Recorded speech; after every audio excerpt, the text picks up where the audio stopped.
Olá! Uma atividade que movimenta em todo o mundo 70 bilhões de dólares todo ano e que está presente em 80% das transações comerciais entre os países, mas que no Brasil ainda não atingiu todo o seu potencial. É a indústria marítima. Para melhorar esse quadro, está sendo lançada no Congresso Nacional a Frente Parlamentar em Defesa da Indústria Marítima Brasileira. Deputado, seja bem-vindo, tudo bem? Tudo bem, Alexandre, é um prazer estar mais uma vez aqui com vocês. Deputado, os números impressionam. Eu queria que o senhor falasse um pouco sobre a participação da indústria marítima em termos de geração de emprego, em termos de exportações brasileiras. Nós estamos ampliando o conceito da indústria marítima. Eu atuo nessa área há mais de 25 anos. E a navegação marítima, a marinha mercante, o comércio do mundo se dá através da marinha mercante. A nossa marinha mercante, hoje, ela está praticamente subutilizada. Nós hoje temos uma quantidade enorme de frete, de aluguel de navios mercantes. Alugamos muitos navios para apoios às operações na área do petróleo. Nós gastamos, em média, com tudo isso, cerca de 6 bilhões de dólares em frete.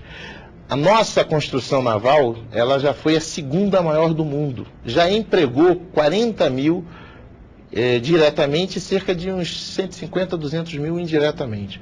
Hoje nós estamos, essa nossa indústria da construção naval chegou ao fundo do poço, estamos retomando de alguns 8 a 10 anos para cá, e nós queremos ampliar, mostrar que o Brasil tem 42 mil quilômetros de rios navegáveis, 8 mil quilômetros de costa, 65% da sua população vive até 100 quilômetros do litoral. E nós temos tudo isso em muito poucos barcos e navios construídos, ocupando e servindo como integração do nosso país, seja para fazer turismo, seja para fazer comércio. Quais foram as causas desse quadro que a gente tem hoje? Nunca houve uma grande política industrial voltada para o setor. O Fundo de Marinha Mercante, que é o grande instrumento de financiamento para a construção naval, está fazendo 50 anos nesse mês. E, na verdade, durante um período ele foi muito mal utilizado pelos empresários. Tanto é que a maioria dos estaleiros hoje são joint ventures, são participações estrangeiras e algumas participações nacionais. Mas é importante que eles estejam aqui. 90% da grande indústria da construção naval era no estado do Rio de Janeiro. Hoje nós já vamos ter grandes estaleiros em Pernambuco, no Rio Grande do Sul, temos Santa Catarina, Bahia, construções no Espírito Santo, as novas plataformas de petróleo são embarcações, mas nós queremos que o conceito da indústria marítima vá além dessas construções. Vamos pegar, por exemplo, a indústria náutica, os barcos de lazer. Alguns dizem, são barcos para rico, mas quem constrói?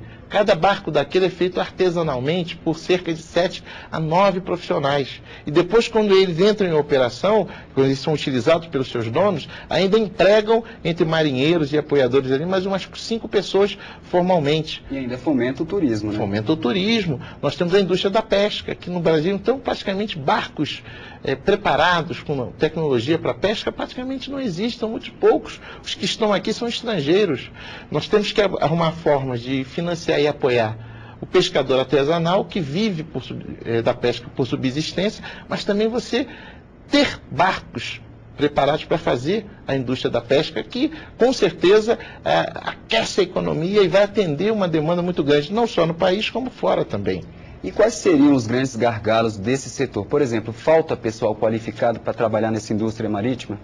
Não, no setor da construção naval existe, para você ter uma ideia, que a indústria do petróleo e gás, que hoje é o carro-chefe das grandes estaleiros, nós estamos vivendo, inclusive, um processo de mobilização e de qualificação. Foi criado um programa, o PROMIMP, que é um programa voltado para a indústria do petróleo e gás, para a qualificação profissional em todas as áreas. Vai desde de soldador, de engenheiro, até, por exemplo, oficiais de náutica da Marinha Mercante. E por falar em Marinha Mercante, a Marinha de Guerra brasileira também está dentro da frente.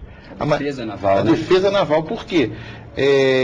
E a Marinha de Guerra é grande parceiro nosso aqui da frente, porque enxerga estrategicamente. Um país como o Brasil precisa ter uma forte indústria marítima, precisa ter tecnologia, desenvolvimento, gente qualificada, está atento a isso para guardar toda essa costa, para proteger tudo isso. Nós precisamos ter uma boa indústria marítima.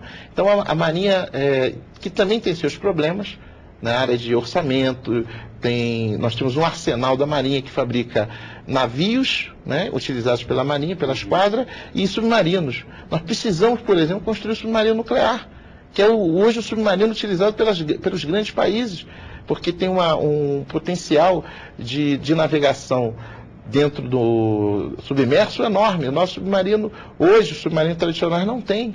O senhor acha que com investimento o Brasil teria capacidade para ter essa tecnologia? Temos, hoje estamos desenvolvendo combustível nuclear em Aramar, justamente para poder subsidiar, é a base de você ter o submarino nuclear. Nós precisamos ter investimento. Esse ano vamos ter um pouco mais de investimento para esses programas. Na verdade, Alexandre, o fundamental é nós enxergarmos que o Brasil tem muito rio, tem um mar, uma costa imensa, e nós precisamos ocupá-los com barcos e navios e submarinos construídos no Brasil. Isso significa você integrar o Brasil, significa você fomentar a nossa economia diretamente e depois indiretamente por toda a indústria que está por detrás dessa indústria marítima. Nós estamos falando de defesa nacional, de soberania nacional, nós estamos falando de competitividade internacional, ou seja, a proposta da frente é ajudar a formulação de uma política industrial para este setor, com todos esses aspectos que aqui citei.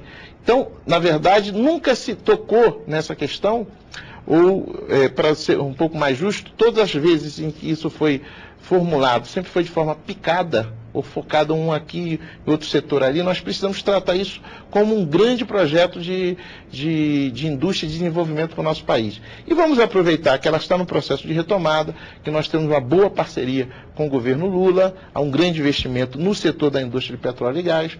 Não é à toa que nós saímos, o petróleo e o gás, há 10 anos atrás, representava 3% do PIB brasileiro. Hoje a indústria do petróleo e gás representa cerca de 11% do PIB nacional. Isso, e vamos com as descobertas do pré-sal, né, e outras jazidas, nós vamos... Essas aí para crescer cada vez mais, né? Então nós vamos adiante, nós temos que estar preparados para isso. Isso significa ter capacidade, ter tecnologia nessa construção naval. Quando falta esse tipo de serviço, tem que se fazer lá fora, né? Nós aqui tem determinados reparos que, em função da sua especialização, são feitos fora. Mas, no geral, o grosso é feito no Brasil ainda. Agora, precisamos dar muito mais capacidade. Quanto mais navios, mais reparos nós vamos precisar. Certo.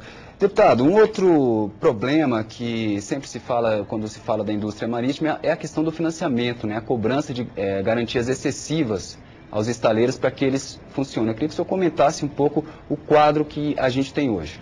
Em 2005, eu ainda era deputado estadual, mas como atuava no setor, o governo Lula tinha uma medida provisória sobre financiamento da construção naval, sobre Fundo de Marinha Mercante, e nós, junto com trabalhadores e empresários, formulamos uma proposta de criar um fundo de garantias. Por quê? Porque você tem o dinheiro no Fundo de Marinha Mercante, aí o estaleiro pega dinheiro nesse fundo para construir um navio, para depois vender para o armador. E muitas das vezes as exigências por parte do BNDES para a utilização desse recurso inviabilizava que o estaleiro pegasse o recurso e, consequentemente, não poderia construir um navio. E aí, consequentemente, o quê? Ficava parado as coisas. Então, esse é um tema que nós vamos avançar. Vamos fazer as experiências do mundo. Não podemos jogar, o governo, o BNDES não pode emprestar dinheiro para quem não tem condições de arcar. Mas nós temos que estar, ao mesmo tempo, quando você não faz isso, você não investe na indústria. Uma certa razoabilidade nessa cobrança. Então, exatamente. Esse é o desafio, fazer com que as coisas aconteçam. Okay. Deputado Edmilson Valentim, muito obrigado pela participação aqui no Palavra Aberta. Até uma próxima. Não, eu que agradeço e acredito que essa frente parlamentar tem muito a contribuir para o desenvolvimento do nosso país neste setor tão carente de uma política mais elaborada. Com certeza. A você, muito obrigado pela audiência e até o próximo programa.